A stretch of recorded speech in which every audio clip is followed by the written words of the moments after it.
All right, joining us now for tonight's big close-up is Pennsylvania Senator John Fetterman.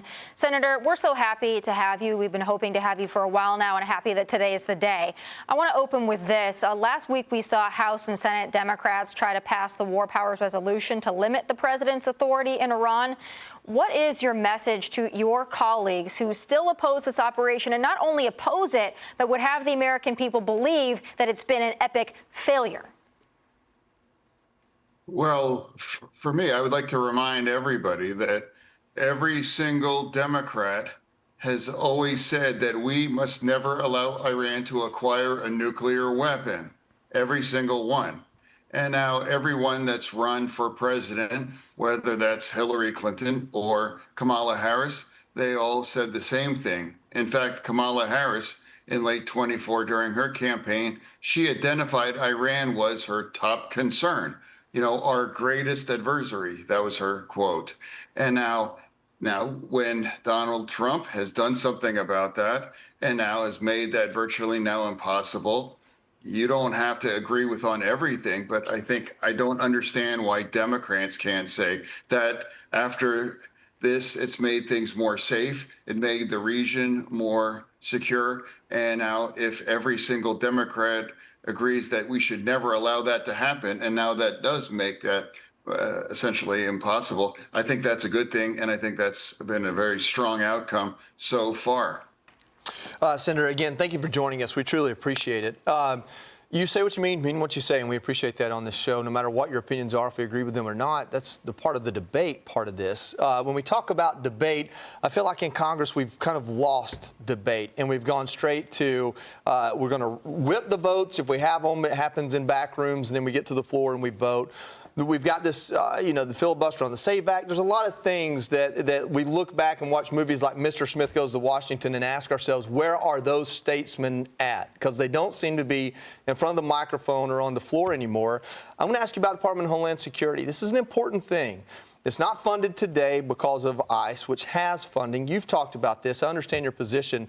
What is the deal that could be made? What is it? I mean, we hear this week that Kristi Noem spent $220 million on advertisements. Could you pass the funding and maybe just pull that much out of this budget and say, hey, we'll make that right? Like, is there anything here other than, I guess, somehow limiting ICE's ability to do its job that would get Democrats to at least pass a funding bill for DHS while we've had, 3 terrorist attacks in the last week? Well, just like epic fury, I am the only Democrat that has refused to vote in shutting down DHS, literally the only one. And now it will all agree that this would not have any impact in ICE. They already have their funding, and it doesn't push or force ICE to do any of those kinds of reforms that people think are necessary now too. Why would you want to punish all of these workers that under DHS? Only thing that it can do is just make us less safe, and that also makes people have to go without getting paid. I'm at the airport virtually every week of the year, and I ask all those TSA agents, and I said, hey, do you like not to get paid for your work? I haven't met one saying, no, it's no problem. It's not a big deal.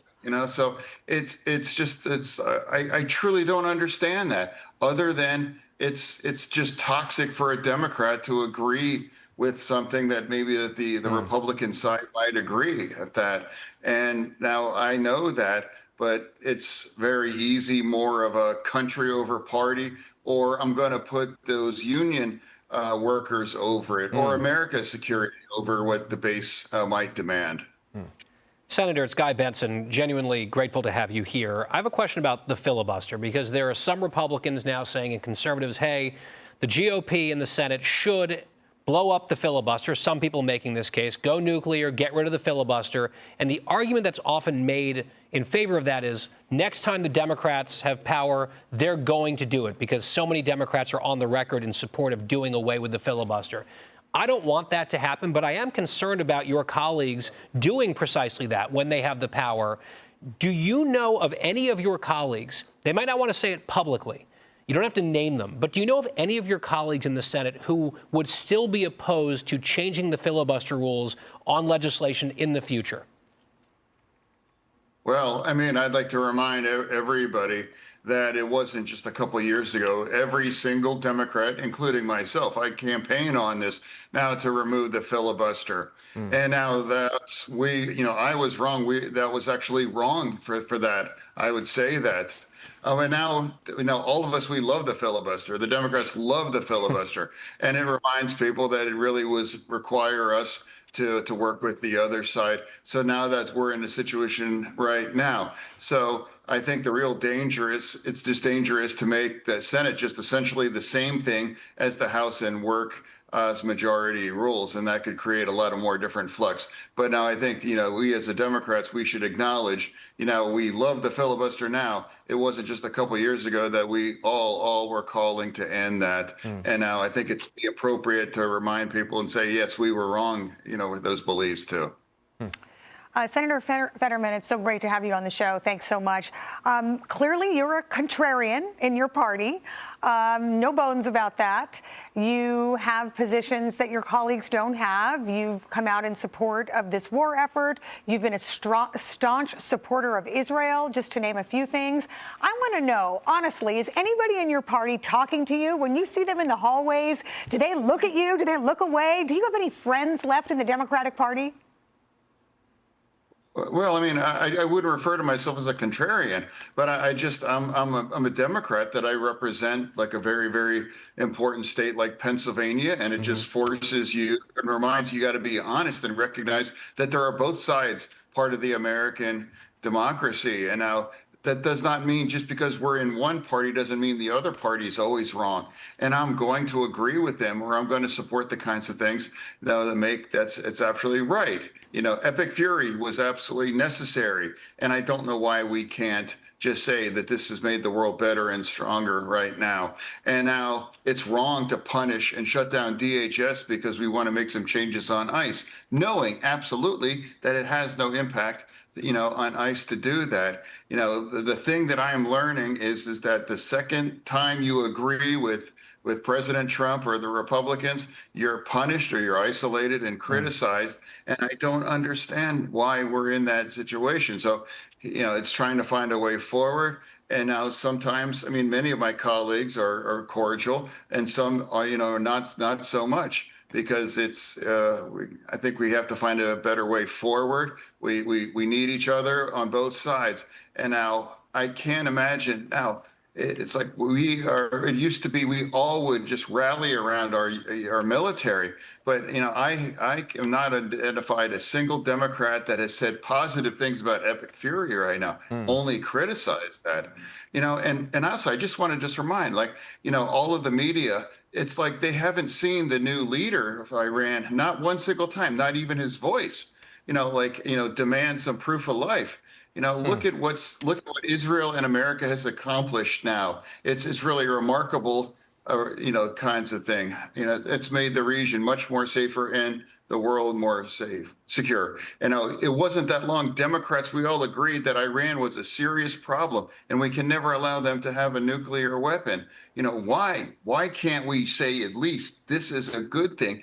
All that's done is they criticized that and made it just a partisan, and it's never going to be, for me, it's always party. It's country over the party. Senator, we really appreciate that. I do have to ask you about the Save America Act. I put up on X what folks most wanted to ask of you, and they said, hey, we want to ask the senator about the Save America Act because you had signaled that you had some support for it, and now maybe you don't have support for it, some opposition. I know that mail-in ballots are important to you, but could you explain to our audience why you would be a no on the Save America Act and why you think that mail-in votes are secure, even though folks are losing that chain of custody with their ballot? Well, Republicans know that mail-in voting is secure. Some of the best examples of that are in Florida, Ohio. And, when I was lieutenant governor in Pennsylvania, the Republican Party pushed and developed the mail-in voting program in 2019. Every single one of them voted for it, and they pushed that for it. In fact, we actually gave up our straight party voting in Pennsylvania. So now that's a necessary part of our democracy, and that's part of it as well, too. But now, for me as a Democrat, I will say and acknowledge now to produce basic fundamental kinds of ID to vote. That's not outrageous. That's not Jim Crow. That's not vote suppression, because that happens all across America. In Wisconsin just passed that and put that in its constitution as well. And also Florida also passed the equivalent of SAFE Act. But one thing they said is that we are keeping mail-in voting because it is secure, and that's a necessary part of the democratic process too. Senator, before we let you go, I just want to ask you one thing. When you say that sometimes you have to put the country before your party, when you say vote, and I'm not going to pull up your whole voting record, but when you support a bill that Republicans are pushing forward and the Democrat line is to be against it, are you representing your conscience, or are you representing Democrat voters in Pennsylvania, or do you think both? In other words, what is the feedback you're getting from those Democrat voters in Pennsylvania when you do that? Well, I'm always going to be on the right side with Israel. I'm always going to back our military 100%. And I want to dare any Democrats that are going to vote, if there's actually they ask for more for funding to support this, I'm absolutely going to vote for that, and dare anyone to vote against our military about what's necessary. So for me, now, why would you punish these kinds of people at DHS after this? So yes, I hear from a lot of different people, but I think people are very positive and actually appreciate it for that. So Pennsylvania is a very, very purple state, and that reminds everybody, and I also refuse to call Republicans that they're Nazis or they're fascists. They're trying to destroy the Constitution. They love our country any less than we claim and do. So we have to find a better way forward. So for me, my vote and my voice is going to follow what I think is the moral clarities and whatever the situation is. And that may put me at odds with my caucus. I don't take any pleasure in that, but I feel better knowing, being very truth to what I happens to believe is true. And I'm going to continue to do that. Remind that it has put me at odds with parts of my base. Well, Senator John Fetterman, we really appreciate all of your time and answering our questions tonight. Thank you so much. Oh, thanks for having me on. Be sure to like and subscribe for all the Fox News latest on YouTube, and catch full shows streaming now on Fox One.